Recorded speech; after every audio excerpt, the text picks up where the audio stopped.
Finally ಬಂದಿದೆ ನೋಡಿ ಇಲ್ಲಿ Torres del Paine national park base of the towers ಅಲ್ಲಿಗೆ ಬಂದಿದ್ದೇವೆ ನೋಡಿ. ಫೈನಲ್ ಆಗಿ ಬ್ಯೂಟಿಫುಲ್ ಪ್ಲೇಸ್ ನೋಡಿ ಹೇಗಿದೆ, ನೈಸ್ ಪ್ಲೇಸ್. ಒಂಥರ ಜೀವನದಲ್ಲಿ ಒಂದು ಸಾರಿ ನೋಡಬೇಕಾದ ಒಂದು ಜಾಗ ಅಂತಾರಲ್ಲ ಆ ಥರ ಇದೆ.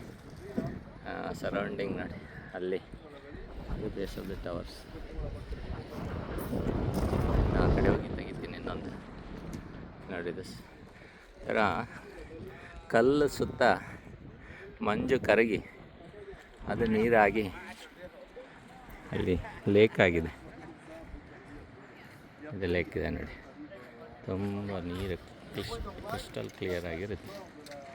ಹತ್ರ ಹೋದಾಗ ನಾನು ತೋರಿಸ್ತಿರೋ. Finally I am here, Torres del Paine national park. Nice. ಇಲ್ಲಿ ಮಂಜು ಅದು ಸ್ನೋ ಫ್ಲೇಕ್ಸ್ ಮೇಲೆ ಬೀಳ್ತಾ ಇದೆ. That's a beautiful feeling. It's a nice one.